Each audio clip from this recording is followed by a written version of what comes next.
تو ہم کہتے ہیں کہ وہ کبوتر جنہوں نے چند لمحہ کے لیے آقا کریم کی حفاظت کی تھی تو ان کو یہ مقام ملا، تو وہ صدیق کہ جنہوں نے اپنی جان کو ہتھیلی پر رکھ کر کے مصطفیٰ کے لیے قربان کیا، ان کا عالم کیا ہو؟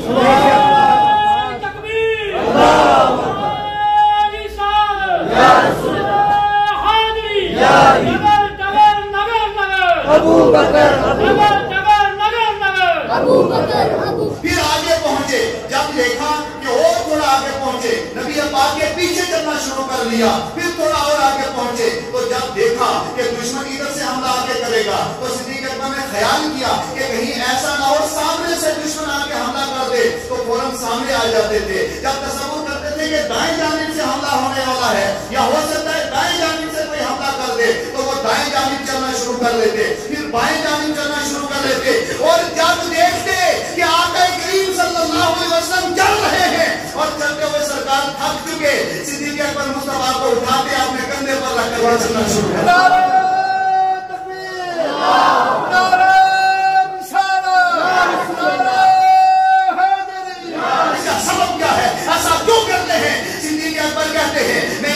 کبھی آگے کبھی دائیں کبھی بائیں اس لیے چلتا ہوں کہ جو تیر آقا پر آئے وہ مصطفیٰ پر نہ پڑے، صدیق کے سینے پر پڑے، مصطفیٰ محفوظ ہو جائے۔ سبحان اللہ، سبحان اللہ۔ میں جان رکھی ہے تو مصطفیٰ کے لیے، یہ مال رکھا ہے تو مصطفیٰ کے لیے، یہ دولت رکھی ہے تو مصطفیٰ کے لیے، یہ عزت رکھی ہے تو مصطفیٰ کے لیے، یہ شہرت رکھی ہے تو مصطفیٰ کے لیے، ہمارا سب کچھ اگر ہے تو مصطفیٰ کے لیے ہے، اور مصطفیٰ کے نام پر جان قربان ہو جائے، اس سے بڑی معراج کوئی ہمارے نہیں ہے۔ سبحان اللہ۔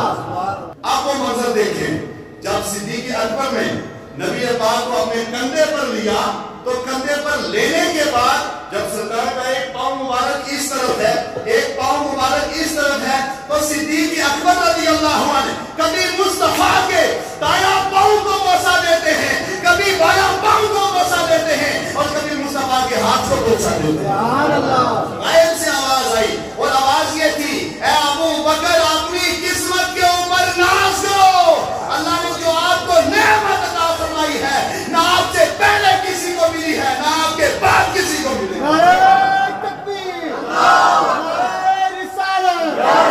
جبریل امین نے کہا یا رسول اللہ صلی اللہ علیہ وسلم، ابھی آدم علیہ السلام کی ولادت سے 40,000 سال پہلے اللہ نے اس سانپ کے زہر کا علاج، آقا جی نے کہا کہ علاج کیا ہے؟ تو جبریل امین نے کہا رسول اللہ اس پتھر کے اوپر اپنا ہاتھ مارے، سرکار نے کہا سوچ کے اندر پتھر کے اوپر ہاتھ مارا، جو ہی ہاتھ مارا وہ پتھر پھٹ گیا، اس پتھر کے اندر سے پیالہ نکلا۔ سبحان اللہ۔ یہ سامنے والے پوائنٹ کا اشری کی کتاب، اندر سے پیالہ نکلا، جو ہی پیالہ نکلا، حضرت صدیق اکبر آگے بڑھے۔ اب صدیق اکبر کہتے ہیں کہ جب میں آگے بڑھا تو آگے میں نے ایک منظر دیکھا، اور وہ منظر یہ تھا کہ میں آگے جب وہ پتھر پھٹا تو پتھر کے اندر میں نے دیکھا ایک نہر ہے، نہر کے اوپر کشتی ہے، کشتی کے اوپر ایک آدمی کھڑا ہے، اور وہ کہتا ہے اے صدیق حیران نہیں ہونا، میں جنت کا مالک ہوں، جنت کے دروازے پر میری ڈیوٹی لگائی ہے، اگر تمہیں یقین نہیں آتا ایک قدم اٹھاؤ کشتی کے اندر رکھو، سیدھا جنت کے اندر پہنچو۔ اب وہ پیالہ لیا، پیالہ لے کے صدیق اکبر نے جو ہی نوش فرمایا، نوش کرنا تھا کہ سیکنڈوں کے اندر وہ سارا زہر ختم ہو گیا۔ صدیق اکبر نے جب دیکھا، دیکھنے کے بعد کہنے لگے یا رسول اللہ اب مجھے ڈر لگتا ہے، مجھے رونا آتا ہے، مجھے خوف ہے۔ آقا نے پوچھا ابو بکر تمہیں کیوں ڈر ہے؟ ابو بکر کہنے لگے یا رسول اللہ اگر یہ اپنے پاؤں کو دیکھ لیں گے تو نظر ہمارے اوپر پڑ جائے گی، اور مجھے کوئی فکر نہیں لیکن اذیت آپ کو پہنچائیں گے۔ جو ہی حضرت ابو بکر کا یہ جملہ کہنا تھا جبریل امین نازل ہو گئے، اور جبریل امین نے کہا اذ یقول لصاحبہ لا تحزن ان اللہ معنا، اے ابو بکر نہ ڈرو، خدا کی ذات ہمارے ساتھ۔ نعرہ تکبیر، نعرہ سرکار علیہ السلام کے 1,20,000 1,24,000 1,30,000 یا 1,15,000 صحابہ ہیں، کم و بیش مختلف روایتیں ہیں، مگر کل صحابہ میں ایک شخصیت ہے جسے خدا نے صحابی کہا. اور سے بولو, ایک شخصیت ہے جسے خدا نے صحابی کہا, اور وہ کون ہے؟ وہ کوئی اور شخصیت نہیں, صدیق اکبر رضی اللہ عنہ. یہ قرآن کہتا ہے اس یقول لصاحبہ, کہتے ہیں کہ وہ کبوتر جنہوں نے چند لمحہ کے لیے آقا کریم کی حفاظت کی تھی تو ان کو یہ مقام ملا, تو وہ صدیق کہ جنہوں نے اپنی جان کو ہتھیلی پر رکھ کر کے مصطفیٰ کے لیے قربان کیا, ان کا عالم کیا ہوگا؟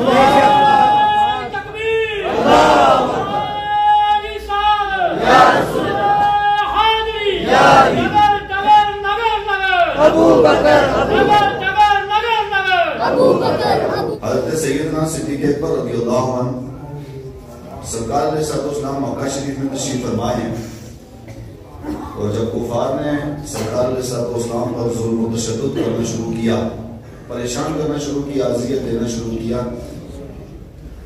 تو نبی پاک صلی اللہ علیہ وسلم آپ نے یہ ارادہ کیا کہ اب مجھے مکہ شریف میں نہیں رہنا, مکہ شریف کو چھوڑنا ہے اور چھوڑ کر کے مدینہ کے اندر تشریف لے جانا ہے.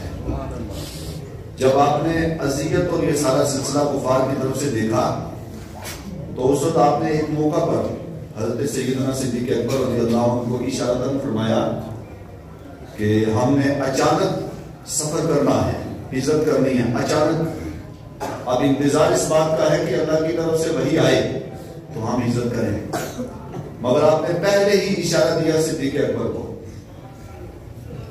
کہ جب وقت آ گیا, اللہ کی طرف سے وحی آئی, سرکار علیہ السلام کو حکم مل گیا کہ اب آپ ہجرت کریں, تو نبی پاک صلی اللہ علیہ وسلم آپ مکہ شریف میں تھے اور آپ نے بستر لگوایا, بستر لگا ہوا تھا اور اس پہ سرکار علیہ السلام آرام کر رہے تھے کہ اتنے میں کفار چاروں طرف سے آ گئے, آپ کے گھر کے اوپر حملہ کرنے کے لیے چاروں طرف سے آ گئے, اور انہوں نے اس وقت یہ مکمل عزم کر لیا تھا کہ معاذ اللہ ہم سرکار علیہ السلام کو اذیت پہنچائیں گے اور نقصان دیں گے.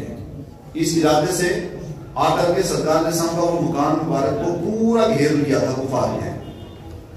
جو وہ مکان گھیرا تو آقا کریم نے حضرت مولا کائنات علی مرتضیٰ کرم اللہ وجہ الکریم کو بلایا اور فرمایا کہ اے علی, آپ میرے بستر پر آ کر کے آرام فرماؤ, یہاں آ کے سو جاؤ میرے بستر پر, یہ میرے پاس کچھ لوگوں کی امانتیں ہیں, تو صبح کے وقت یہ فلاں کو دینا, فلاں کو دینا, فلاں کو دینا, دے کے آپ بھی مکہ چھوڑ کر کے آ جانا. اب سرکار علیہ السلام نے ایسے عالم میں گھر سے باہر نکلنا تھا, اور حالات یہ ہیں کہ آپ کا مکان چاروں طرف سے کفار نے گھیر کے رکھا ہے, دشمن سامنے کھڑے ہیں, تلوار لے کر, اسلحہ لے کر کے کھڑے ہیں, تیر لے کے کھڑے ہیں, سامنے کھڑے کہ معاذ اللہ نبی پاک آئے اور ہم ان کے اوپر معاذ اللہ حملہ کریں. نبی پاک صلی اللہ علیہ وسلم آپ نے مٹی اٹھائی اور وہ اٹھا کر کے اس کے اوپر سورہ یاسین شریف کی آیت کریمہ تلاوت کی, اور باقی آیت کریمہ آپ نے پڑھی, مٹی پر دم کی, اور دم کر کے کفار کی طرف ایسے پھینک. جو ہی کفار کی طرف پھینکی تو وہ سارے ہکے بکے رہ گئے. نبی پاک صلی اللہ علیہ وسلم دشمنوں کے بیچ سے فاتحانہ شان کے ساتھ باہر نکل گئے. نبی پاک صلی اللہ علیہ وسلم نکل کے ان کو پتہ ہی نہیں چلا, وہ دیکھ ہی نہیں پائے, سب کے سب وہ آنکھیں مسلتے رہ گئے, پتہ ہی نہیں چلا ان کو. اب کفار یہ سوچ رہے ہیں کہ نبی پاک اندر آرام کر رہے ہیں, نکلیں گے باہر حملہ کریں گے, نکلیں گے حملہ کریں گے, نکلیں گے, ارادے سے بیٹھے ہوئے ہیں. اور نبی پاک صلی اللہ علیہ وسلم رات ہی کے عالم میں نکل گئے. اب ہم اس طرف نہیں آئیں گے, انشاءاللہ آگے رجب کا مہینہ آ رہا ہے اور 13 رجب کو اس موضوع پر آئیں گے, بسترے کا منظر آپ کے سامنے رکھیں گے. نبی پاک صلی اللہ علیہ وسلم آپ رات ہی کے عالم میں نکلے اور سیدھا صدیق اکبر کے گھر پہنچے اور فرمایا صدیق اٹھو, حکم آ چکا ہے, نکلنا ہے. صدیق تم کیا کر رہے ہو؟ تو صدیق اکبر کہنے لگے رات کے عالم میں جب آقا پہنچے, آپ نے کملی مبارک سر پہ رکھی ہوئی ہے, پہنچے تو صدیق اکبر کہنے لگے یا رسول اللہ صلی اللہ علیہ وسلم, جب آپ نے پہلے ایک بار مجھے کہا تھا کہ ہم نے اچانک نکلنا ہے, ارادہ ادھر سے آرڈر آ جائے گا, اللہ کی طرف سے حکم آ جائے گا, آپ نے نکلنا ہے, یا رسول اللہ جب سے آپ نے مجھے کہا ہے تب سے اس وقت تک میں مکمل اطمینان کے ساتھ نہیں سویا. اس لیے نہیں سویا کہ آپ تشریف لے آئیں گے تو کہیں ایسا نہ ہو آپ کو جواب دینے میں تھوڑا سا ٹائم میرا نکل جائے. اگر تھوڑا تاخیر سے جواب دوں گا بے ادبی ہو جائے گی. میں اس وقت سے انتظار میں ہوگا. تیاری کیا ہے؟ صدیق اکبر کہنے لگے یا رسول اللہ میں نے مکمل تیاری کی ہوئی ہے. اس وقت سے مکمل تیاری کر کے بیٹھا ہوں. میرے پاس یہ اونٹ ہے, یہ تیار کر کے رکھے ہیں, ساز و سامان ہے, کھانے پینے کے لیے ہے, باقی اس کے بعد کھجوریں ہیں, پانی ہے, سارا کچھ میں نے تیار کر کے رکھا ہے. آقا نے فرمایا ہے ابو بکر اگر پہلے سے تیاری ہے تو اٹھو نکل چلتے ہیں. صدیق اکبر صاحب میں نکل چکے ہیں. اب سرکار علیہ السلام نے رات کے عالم میں سفر شروع کیا. ادھر یہ لوگ یہی ہیں, کہاں وہی ہیں, انتظار میں کہ ابھی نبی پاک نکلیں گے باہر, ہم یہ کریں گے. ادھر ان کا ایک جھلک میں یہ ہے کہ جب رات گزری صبح کے وقت حضرت مولا کائنات بیدار ہوئے تو جب آپ بستر سے باہر آئے تو اس وقت کے سارے ہکے بکے ہو کر کے رہ گئے اور پریشان ہو گئے کہ یہ کیا, ہم تو آقا کریم کو دیکھ رہے تھے اور یہاں کیا منظر ہوا. تو بہرحال ادھر نبی پاک صلی اللہ علیہ وسلم آپ نے اپنا صدیق اکبر کے گھر پہنچے اور سفر شروع کیا. اب جو ہی سفر شروع کیا یہاں آپ کی ایک توجہ چاہیے مجھے. ہمارے پیر صاحب کی اللہ تشریف فرمائے, جب ہم پیر صاحب کو لے کے جاتے ہیں کسی جگہ پر اونچی جگہ تو وہاں خطرہ ہوتا ہے کہ ادھر سے کتا آ جائے گا, ادھر سے بلی آ جائے گی, ادھر سے شیر آ جائے گا, ادھر سے چیتا آ جائے گا. تو ہوتا ہی ہے کہ 2-3 لوگ آگے ہوتے ہیں, 2-3 پیچھے ہوتے ہیں, 2-3 دائیں 2-3 بائیں ہوتے ہیں. اس طریقے سے ہم لے کر کے جاتے ہیں بغیر تشریح کے. یہ منظر رکھیں ذہن میں. نبی پاک صلی اللہ علیہ وسلم اور صدیق اکبر 2 شخصیتیں ہیں, صرف 2 ہیں, ایک سرکار ہے اور دوسرا صدیق اکبر ہے, دونوں ہیں. آپ نے سفر شروع کیا ہے. جو ہی سفر شروع کیا رات کے عالم میں نکلنا شروع کیا. تنہا ہیں, یعنی 2 ہی ہیں, تیسرا آپ کے ساتھ کوئی نہیں. صدیق اکبر رضی اللہ عنہ تھوڑا آگے جاتے ہیں. آگے جانے کے بعد تھوڑا دوڑ کر کے نبی پاک کے آگے چلنا شروع کر لیا. پھر تھوڑا اور آگے پہنچے نبی پاک کے دائیں جانب چلنا شروع کیا. پھر آگے پہنچے نبی پاک کے بائیں جانب چلنا شروع کیا. پھر آگے پہنچے, جب دیکھا کہ اور تھوڑا آگے پہنچے نبی پاک کے پیچھے چلنا شروع کر لیا. پھر تھوڑا اور آگے پہنچے تو جب دیکھا کہ دشمن ادھر سے حملہ آگے کرے گا تو صدیق اکبر نے خیال کیا کہ کہیں ایسا نہ ہو سامنے سے دشمن آ کے حملہ کر دے, تو فوراً سامنے آ جاتے تھے. جب تصور کرتے تھے کہ دائیں جانب سے حملہ ہونے والا ہے یا ہو سکتا ہے دائیں جانب سے کوئی حملہ کر دے تو وہ دائیں جانب چلنا شروع کر لیتے, پھر بائیں جانب چلنا شروع کر لیتے. اور جب دیکھتے کہ آقا کریم صلی اللہ علیہ وسلم چل رہے ہیں اور چلتے ہوئے سرکار تھک چکے, صدیق اکبر مصطفیٰ کو اٹھاتے اپنے کندھے پر رکھ کر کے چلنا شروع کر دیا.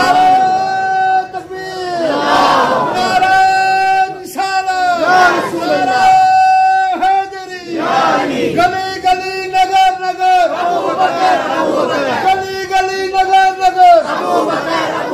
اب صدیق اکبر سے سوال کیا گیا, صدیق اکبر سے پوچھا گیا, اے صدیق یہ بتاؤ آپ کبھی نبی پاک کے آگے چلتے ہیں, کبھی نبی پاک کے پیچھے چلتے ہیں, کبھی نبی پاک کے دائیں جانب چلتے ہیں, کبھی نبی پاک صلی اللہ علیہ وسلم کے بائیں جانب چلتے ہیں, اس کی وجہ کیا ہے, اس کا علت کیا ہے, اس کا سبب کیا ہے, ایسا کیوں کرتے ہیں؟ صدیق اکبر کہتے ہیں میں اس لیے کبھی آگے کبھی دائیں کبھی بائیں اس لیے چلتا ہوں کہ جو تیر آقا پر آئے وہ مصطفیٰ پر نہ پڑے, صدیق کے سینے پر پڑے, مصطفیٰ محفوظ ہو جائے. سبحان اللہ سبحان اللہ. میں جان رکھی ہے تو مصطفیٰ کے لیے, یہ مال رکھا ہے تو مصطفیٰ کے لیے, یہ دولت رکھی ہے تو مصطفیٰ کے لیے, یہ عزت رکھی ہے تو مصطفیٰ کے لیے, یہ شہرت رکھی ہے تو مصطفیٰ کے لیے. ہمارا سب کچھ اگر ہے تو مصطفیٰ کے لیے ہے, اور مصطفیٰ کے نام پر جان قربان ہو جائے اس سے بڑی معراج کوئی ہمارے نہیں ہے. سبحان اللہ سبحان اللہ. تو فرماتے ہیں کہ کبھی دائیں جانب چلتے ہیں کبھی بائیں جانب, یہاں تک کہ آپ نے آگے سفر شروع کیا